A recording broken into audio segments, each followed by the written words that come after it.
जय श्री कृष्णा। ओम नमो भगवते वासुदेवाय। आप सभी का मेरे YouTube चैनल पर स्वागत है। उम्मीद करती हूँ आप सब अच्छे होंगे। भगवान श्री कृष्ण की कृपा सदा आप पर और आपके परिवार पर बनी रहे। भाद्रपद महीने के शुक्ल पक्ष की एकादशी को परिवर्तनी एकादशी कहते हैं और कहा जाता है कि इस दिन भगवान श्री हरि शयन शैया पर सोते हुए करवट लेते हैं, इसीलिए इसे परिवर्तनी एकादशी कहते हैं। इस दिन भगवान श्री हरि के वामन रूप की पूजा की जाती है। इस एकादशी के विषय में कुछ ऐसा भी कहा जाता है कि इस दिन मैया यशोदा ने भगवान श्री कृष्ण के वस्त्र धोए थे। उनके जन्म के बाद पहली बार उनके वस्त्र धोए थे, इसीलिए इस एकादशी को जल झूलनी एकादशी भी कहा जाता है। आज आप सुनेंगे परिवर्तनी एकादशी की व्रत कथा, तो वीडियो को बिना स्किप किए पूरा देखिएगा। धर्मराज युधिष्ठिर ने एक बार भगवान श्री कृष्ण से कहा था, हे भगवान, भाद्रपद शुक्ल पक्ष की एकादशी का क्या नाम है, इसकी विधि क्या है, इसका महात्म्य क्या है, कृपया करके वर्णन कीजिए। तब भगवान श्री कृष्ण कहने लगे कि पुण्य फल देने वाली मोक्षदायिनी इस एकादशी का नाम परिवर्तनी एकादशी है। इस उत्तम एकादशी का महात्म्य मैं तुमसे कहता हूँ, तुम ध्यान पूर्वक सुनो। यह परिवर्तनी एकादशी अर्थात पद्मा एकादशी भी कहलाती है। इसका यज्ञ करने से वाजपेयी यज्ञ का फल मिलता है। पापियों के पाप का नाश करने के लिए इस घोर कलयुग में इससे बढ़कर अन्य दूसरा कोई उपाय नहीं है। धर्मराज, इस एकादशी के दिन जो मनुष्य वामन रूप की पूजा करता है उसके तीनों लोक पूजे जाते हैं, इसलिए मोक्ष की इच्छा रखने वाले मनुष्य इस व्रत को अवश्य करें। जो कमल नयन भगवान का कमल से पूजन करते हैं वे अवश्य ही भगवान कमल नयन के समीप जाते हैं। जिसने भाद्रपद शुक्ल एकादशी का व्रत और पूजन किया तो उसने मानो ब्रह्मा और विष्णु सहित तीनों लोकों का पूजन कर लिया। इसीलिए एकादशी का व्रत अवश्य करना चाहिए।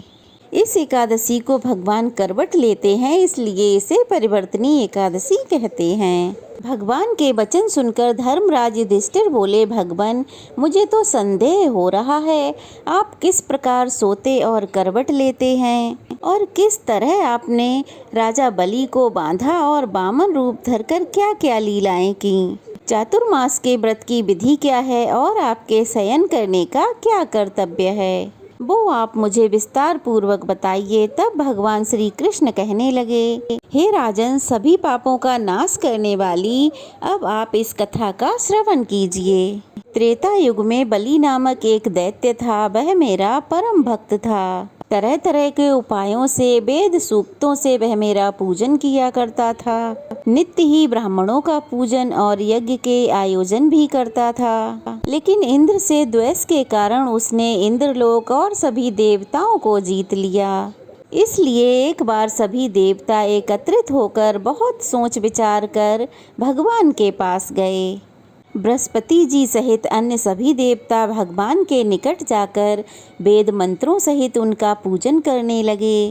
तब श्री हरि ने अर्थात मैंने वामन रूप धरकर 5वां अवतार लिया। फिर अत्यंत तेजस्वी रूप से राजा बलि को जीत लिया। भगवान के इस प्रकार कहने पर धर्मराज युधिष्ठिर कहने लगे, हे प्रभु, आपने वामन रूप धारण करके उस दैत्यराज को कैसे जीता। तब श्री कृष्ण कहने लगे, मैंने वामन रूप धरकर बलि से 3 पग भूमि की याचना की और कहा, ये 3 पग भूमि मेरे लिए तीनों लोकों के समान है। हे राजन, इसे तुम्हें मुझे अवश्य ही देना होगा। राजा बलि ने इसे तुच्छ याचना समझकर 3 पग भूमि का संकल्प मुझे दे दिया। क्योंकि मेरा रूप अत्यंत छोटा था तो बलि ने सोचा कि मैं अपने 3 पग भूमि में भला कितनी भूमि नाप पाऊंगा, और तब मैंने अपने त्रिविक्रम रूप को बढ़ाकर यहाँ तक कि भूलोक में पग, भूर्व लोक में जंघा, स्वर्ग लोक में कमर, महलोक में पेट, जनलोक में हृदय, यमलोक में कंठ की स्थापना कर सत्य लोक में मुख, उसके ऊपर मस्तक स्थापित कर दिया। सूर्य, चंद्रमा आदि सभी ग्रह गण, नक्षत्र, इंद्र आदि देवता और शेष आदि नागगणों ने विविध प्रकारों से वेद सूक्तों से मेरी प्रार्थना की। तब मैंने राजा बलि का हाथ पकड़ के कहा कि हे राजन, एक पग से पृथ्वी और दूसरे से तो स्वर्ग लोक पूर्ण हो गए। अब मैं भला अपना तीसरा पग कहाँ रखूं? तब बलि ने मेरी अद्भुत माया को देखकर अपना सर झुका लिया और तब मैंने अपना पैर उसके मस्तक पर रख दिया, जिससे मेरा वह भक्त पाताल लोक को चला गया। फिर उसकी विनती और नम्रता को देखकर मैंने उससे कहा कि हे बलि, मैं सदैव तुम्हारे निकट ही रहूंगा। विलोचन पुत्र बलि से कहने पर भाद्रपद शुक्ल एकादशी के दिन बलि के आश्रम पर मेरी मूर्ति की स्थापना हुई। इसी प्रकार दूसरी क्षीर सागर में शेषनाग के पृष्ठ पर हुई। हे राजन, इस एकादशी पर भगवान शयन करते हुए करवट लेते हैं, इसलिए तीनों लोकों के स्वामी भगवान विष्णु का पूजन उस दिन अवश्य करना चाहिए। इस दिन तांबा, चांदी और दही का दान करना उचित है। रात्रि को जागरण भी अवश्य करना चाहिए। जो विधि पूर्वक इस एकादशी का व्रत रखते हैं वे सभी पापों से मुक्त होकर स्वर्ग में जाकर चंद्रमा के समान प्रकाशित होते हैं और यश पाते हैं।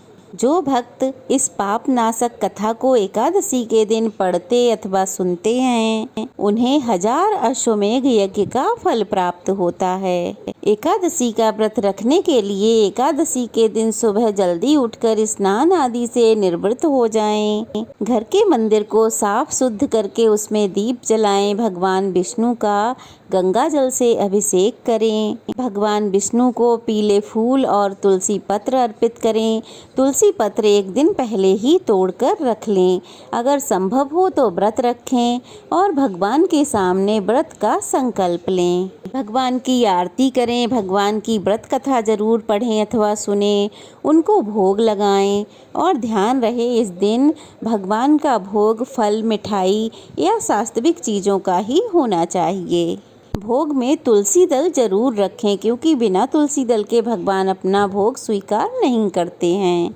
इस दिन भगवान विष्णु के साथ साथ माता लक्ष्मी का पूजन भी अवश्य करें और इस दिन पूरे मन से भगवान के मंत्रों का जाप करें, उनका ध्यान करें, किसी की कोई भलाई बुराई ना करें। एकादशी का व्रत रखने के लिए एक दिन पहले यानी कि 10वीं तिथि से ही नियमों का पालन शुरू हो जाता है और रात से व्रत प्रारंभ हो जाता है। फिर अगले दिन से अगले सूर्योदय तक वह व्रत चलता है। पारण के शुभ मुहूर्त में ही व्रत का पारण कर लें, तभी आपको व्रत का पूरा फल मिलेगा। इस दिन भगवान के वामन रूप की पूजा की जाती है। इस दिन भगवान ने वामन रूप धर के राजा बलि से उसका सब कुछ मांग लिया था।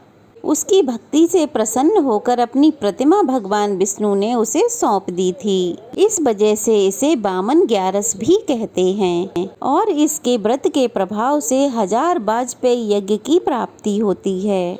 भगवान विष्णु की पूजा के लिए जो सामग्री है वो क्या होती है, चलिए जान लेते हैं। तो सबसे आवश्यक सामग्री है भगवान विष्णु की प्रतिमा, गंगाजल, पंचामृत, नारियल, चंदन, सुपारी, भोग, पीले पुष्प, मौसमी फल, धूप, दीप, घी और लौंग। इन सभी सामग्रियों के साथ विधिवत भगवान का पूजन करना चाहिए। अगर आप तिथि, मुहूर्त, पारण मुहूर्त इन सब के बारे में जानना चाहते हैं तो इसकी वीडियो मेरे चैनल पर पहले ही अपलोडेड है, आप एक बार जाकर ज़रूर देखें। तो ये थी परिवर्तनी एकादशी की व्रत कथा। कैसी लगी कमेंट बॉक्स में ज़रूर बताइएगा। अच्छी लगी हो तो वीडियो को लाइक कीजिएगा, शेयर कीजिएगा, ढेर सारा प्यार और आशीर्वाद दीजिएगा।